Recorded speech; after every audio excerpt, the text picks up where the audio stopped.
أعوذ بالله من الشيطان الرجيم بسم الله الرحمن الرحيم والصلاة والسلام على سيدنا محمد وعلى آله وأصحابه أجمعين والسلام عليكم ورحمة الله وبركاته.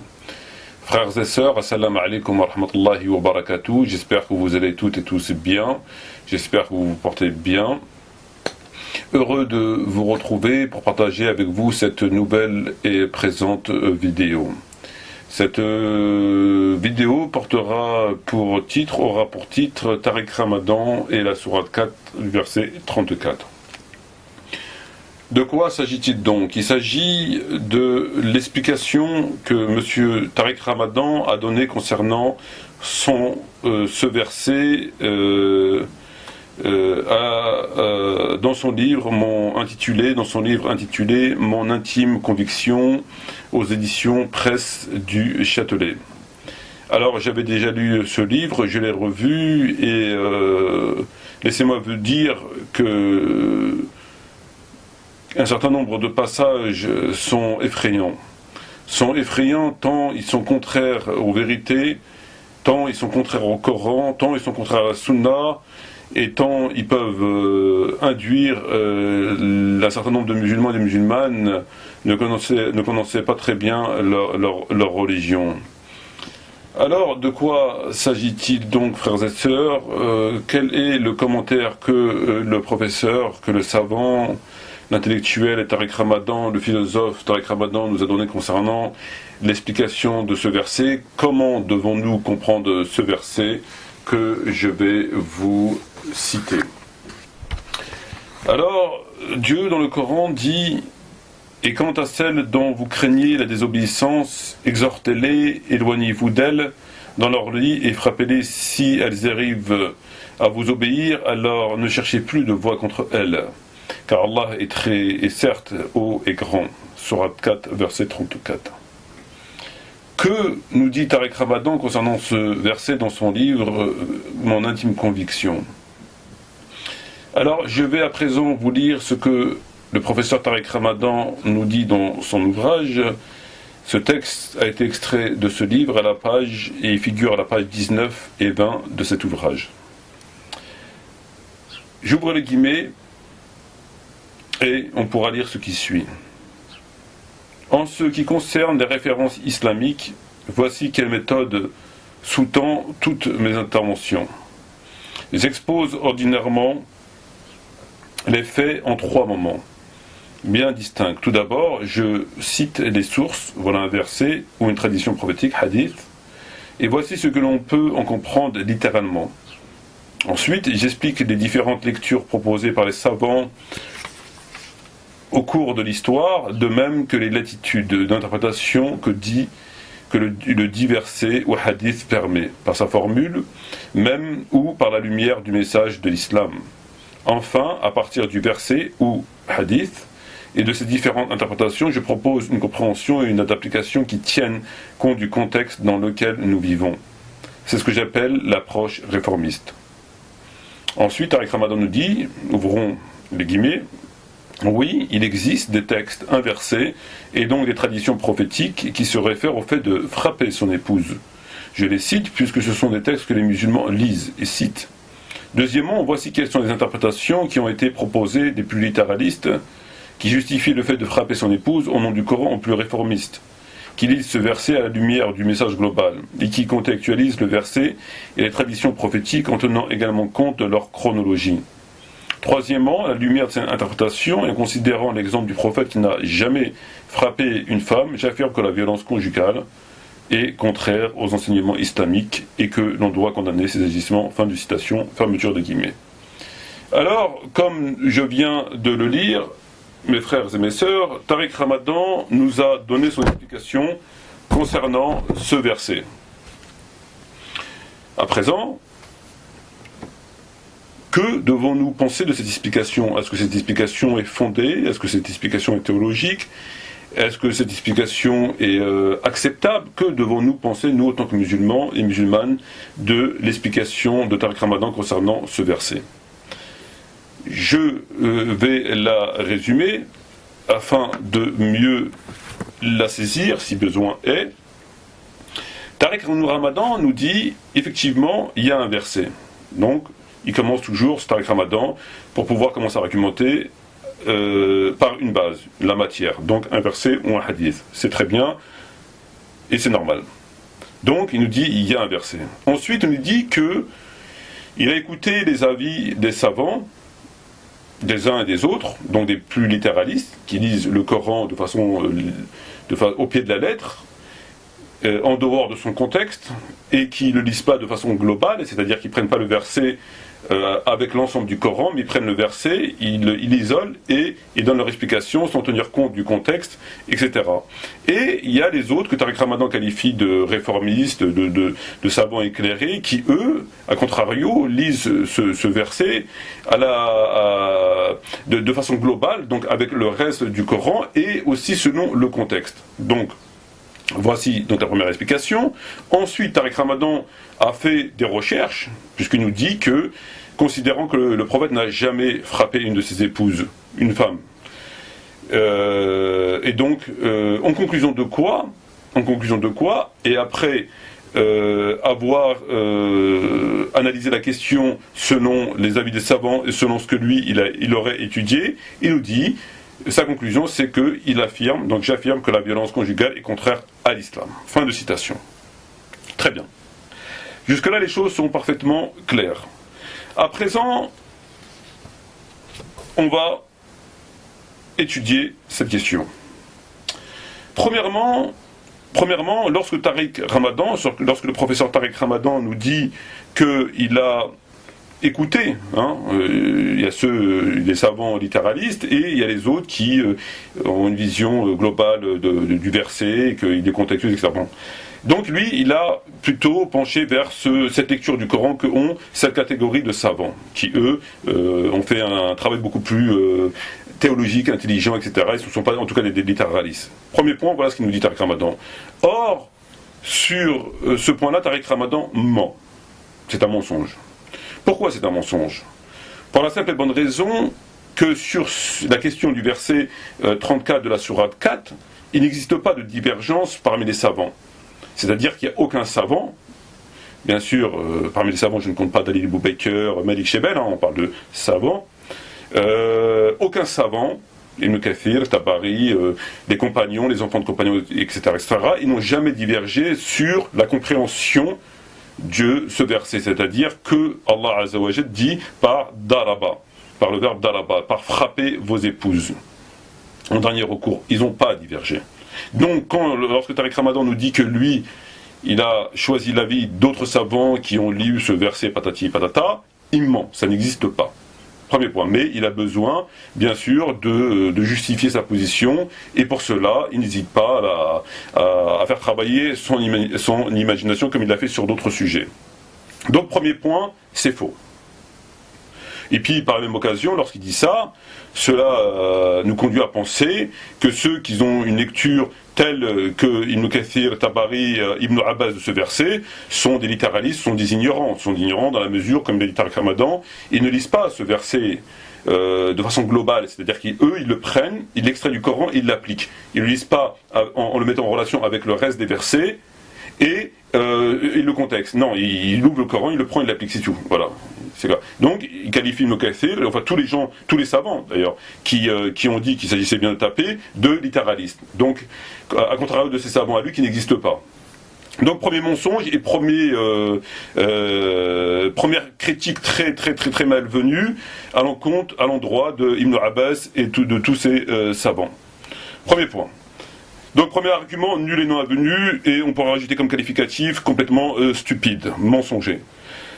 Deuxième des points, Tariq Ramadan, deuxième argumentation de Tariq Ramadan, qui justifie sa position, qui est que frapper son épouse est contraire aux enseignements islamiques. Tariq Ramadan nous dit quoi ? Tariq Ramadan nous dit que, considérant que le prophète n'a jamais frappé une femme, or c'est faux. Alors, je ne sais pas s'il n'a jamais eu de livre sérieusement, je ne sais pas s'il a vu, bon, enfin, peu importe, en tout cas c'est faux. Pourquoi c'est faux ? Je vais vous citer deux textes, un extrait du Sahih Muslim et un autre rapporté par d'autres rapporteurs, entre autres dans Tafsir Ibn Kathir, Tabari, sur l'explication de ce verset. Donc, on apprend dans un premier temps dans le Sahih de Muslim un texte, on pourra y découvrir un texte très intéressant sur cette question-là, et ce texte est relaté par notre mère Aïcha radiyallahu anha. Celle-ci dit, donc je vais vous le lire, Aïcha dit: ne voulez-vous pas que je vous parle de moi et l'une de ces nuits de tour de rôle chez moi? Le prophète Mohammed s'est tourné dans le lit, a ôté son habit, ses chaussures, en déployant le premier sur le bord du matelas et les seconds tout près de mes pieds. Puis il s'est couché. Ensuite, dès qu'il eut pensé que je me suis endormi, il a doucement repris son habit, ses chaussées, puis ouvrant la porte, il est sorti fermant doucement celle-ci. Alors je me suis couverte la tête par ma chemise, je me suis voilée et je me suis enveloppée dans mon habit. Puis je me suis mise en route derrière lui, le prophète, jusqu'au cimetière d'Al-Baqi, où j'ai vu se tenir debout très longtemps, avant de lever à 3 reprises les 2 mains. Ensuite, le voyant rebrousser chemin, j'ai remarché vite. En le voyant se dépêcher, je me suis dépêché. En le voyant se mettre à courir, je me suis mis à courir. Enfin, en arrivant avant lui dans la maison, je me suis couché. Alors il est rentré, il m'a dit: qu'as-tu, ô Aïcha? Pourquoi te montres-tu à moi ainsi allaitante, avec le ventre relevé? Je lui dis: rien, ô messager de Dieu. Et il me dit: tu dois m'en informer, sinon ce sera Allah qui m'en informera. Alors Aïcha l'en informa. À ce moment-là, Aïcha dit: il m'a violemment tapé sur la poitrine à me faire souffrir. Fin de citation. Texte rapporté par le Sahih Muslim, page 410, selon les différentes maisons d'édition. En conclusion de quoi, concernant l'affirmation selon laquelle le Tariq Ramadan n'aurait jamais tapé une de ses épouses, c'est n'importe quoi. C'est rapporté, le contraire rapporté dans le Sahih Muslim. Premier point. Deuxième des points, nous avons un autre texte qui figure dans d'autres livres de sources et qui relate un discours prononcé par le prophète Mohammed durant le pèlerinage d'adieu, Hajj al-Wada', où le prophète, en résumé, a dit, je cite: prémunissez-vous envers Dieu à propos des femmes, elles sont près de vous comme des captives, sur elles vous avez droit qu'elles ne permettent à personne de rentrer chez vous sans votre autorisation, etc., etc. Si elles font cela, vous les frappez mais sans redoubler de coups, etc. Donc là, dans la bougie prophète, selon ce texte, le prophète lui-même a dit: frappez-les mais sans redoubler de coups. Redoubler de coups, c'est le terme qui revient souvent dans les tafsirs, c'est-à-dire il ne faut pas taper et retaper en fait. C'est juste une histoire de corriger, histoire de remettre en place, histoire de voilà, il faut pas cogner quoi. C'est pas un match de boxe. Donc voilà, concernant voici les textes qui contredisent l'affirmation de Tariq Ramadan, selon laquelle le prophète n'a jamais frappé une femme. Or, selon Muslim et d'autres textes, cela est faux. Et quand même cela serait vrai, quand même le prophète n'aurait jamais tapé une femme, est-ce que l'exemple du prophète tacite, est-ce que l'exemple du prophète muet abroge l'orientation, abroge la compréhension d'un verset? Non, bien sûr que non, puisque nous savons tous très bien que le hadith ne peut en aucun cas abroger un verset. Le Coran abroge le Coran abroge le hadith abroge le hadith, mais le prophète ne peut pas abroger un verset du Coran. Et moins encore lorsque cet exemple est muet, lorsque cet exemple est tacite, puisque là, Tariq Ramadan nous sort un exemple qui n'est pas un exemple, il nous dit simplement que le prophète n'a jamais tapé son épouse, une femme. Donc à partir de là, il ne faut pas, c'est contraire au Coran, c'est contraire à l'islam. C'est complètement débile. Parce que le prophète n'aurait pas fait telle chose, alors cette chose devient haram. Donc le prophète n'a jamais, considérant que le prophète n'a jamais mangé de gourgette, considérant que le prophète n'a jamais mangé ceci, donc on va contredire le Coran comme ça. Ça n'existe pas. C'est une pure invention et une pure hérésie. Cette façon de entre guillemets d'étudier, puisque bien évidemment il ne s'agit pas d'études. En réalité, qu'est-ce que fait Tariq Ramadan? En réalité, Tariq Ramadan, il a toujours eu depuis très longtemps, peut-être durant pas ses premières années, en tout cas depuis très longtemps, à travers ses discours, à travers ses écrits, il a dénaturé tous les sujets qui fâchaient les non-musulmans, et plus précisément les notables non-musulmans, ceux qui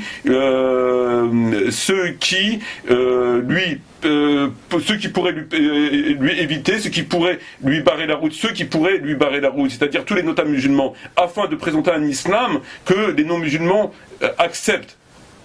Parce que bien évidemment, sinon il aurait été boycotté comme tous, entre guillemets, les islamistes. Donc il a dénaturé la polygamie, il a dénaturé le hijab, il a dénaturé la question de l'homosexualité, il a dénaturé le mariage musulman avec un homme musulman, il a dénaturé le verset qu'on vient de citer. Tout ça pourquoi? Pour présenter un islam acceptable au nom des kuffars, pour les kuffars, et donc par la même occasion se rendre lui-même acceptable, fréquentable. Et ensuite on l'invite et on le paye. Et c'est exactement ce qu'il est en train de faire. Donc en conclusion de quoi, puisque le temps qui nous est imparti arrive à son terme, Qu'a fait Tariq Ramadan? Tariq Ramadan à travers ce verset. Tariq Ramadan, il a dénaturé le verset. Nous avons un verset qui est clair, qui est cité dans le Coran, sourate 4, verset 34. Ce verset nous dit, en cas, donc si vous craignez la désobéissance, exhortez-les, donc dans un premier temps exhortez-les, éloignez-vous d'elles dans leur lit et frappez-les si besoin est. Si elle arrive à vous obéir, alors, etc. Donc le verset il est clair, il va crescendo face à une désobéissance de l'épouse, donc exhortez-les, détournez-vous d'elles et frappez-les. Les tafsirs ils sont très clairs sur la question. Frapper veut dire, daraba veut dire frapper, mais ils ont quelque peu divergé sur comment frapper, etc. Bref, en tout cas, personne n'a divergé sur le fait de frapper. Donc nous avons un verset qui est très clair, que tous les tafsirs sont unanimes sur la question, que les hadiths sont unanimes sur la question, que les compagnons sont unanimes sur la question, que tout le monde est unanime sur le sens de ce verset. Puis nous avons un zigoto, puis nous avons un imposteur, puis nous avons un gratteur de casserole, quelqu'un qui veut être connu, quelqu'un qui aime bien les clics-clacs, quelqu'un qui aime bien les micros, voilà, et qui vient nous dénaturer un verset comme ça, et qui insulte, pour ainsi dire, de façon complètement effrontée les musulmans. Il dénature le Coran à sa façon. À défaut de pouvoir le dénaturer, il le dénature à sa façon. Pourquoi? Parce qu'il détourne les musulmans de la vérité en disant cela. Il les détourne de la vérité. Il veut nous faire croire qu'à travers l'explication qu'il nous a apportée, cela nous conduirait, enfin je veux dire, c'est quand même, c'est monstrueux. C'est monstrueux. Il nous cite, pour affirmer le sens de ce verset, le sens évident de ce verset, il nous cite des savants qui n'existent pas, lesquels, eux, ont une bonne compréhension de l'islam. Par la même occasion, il critique Ibn Kathir et tous les autres qui, eux, ont la compréhension que j'ai citée, qui est évidente, qui n'est contredite par personne, premier point. Deuxième des points, il nous dit que le prophète n'a jamais frappé son épouse, c'est pas vrai. Troisième des points, il nous donne un exemple du prophète qui n'aurait pas fait telle chose, quand même il ne l'aurait pas faite. Ça ne peut en aucun cas infirmer, abroger l'orientation, l'explication d'un verset clair, ça ne peut pas, ça n'existe pas, c'est quelque chose qui n'existe tout simplement pas. Tout ça pour nous ramener à sa conclusion qui est, je le cite, j'affirme que la violence conjugale est contraire aux enseignements de l'islam. Voilà. Et qui c'est qui applaudit après? C'est tous ceux et toutes celles qui veulent un islam à la carte, tous celles et ceux qui veulent un islam, comme on le connaît, un islam akhir zaman, un islam d'imposteur que le kuffar accepte et que après, bien évidemment, on vous médiatise parce que vous êtes le messager, vous êtes le porte-parole contre l'islamisme, contre entre guillemets l'obscurantisme, etc., etc. Voilà. Voilà ce que nous dit ce cher et professeur Tariq Ramadan. Voilà, c'est avec cette façon d'argumenter enfin, je sais pas comment on peut encore, on peut douter sur la perfidie de cet individu. Et malheureusement, c'est pas le seul sujet qu'il a dénaturé. Comme je l'ai dit, l'homosexualité, le hijab, le mariage musulman avec un homme musulman, le djihad, et plein d'autres sujets très importants qui sont coraniquement parlants, il les a complètement pervertis, travestis, et tout ça pour son seul et unique intérêt. Voilà. Sur ce, frères et sœurs, je vous remercie de votre attention.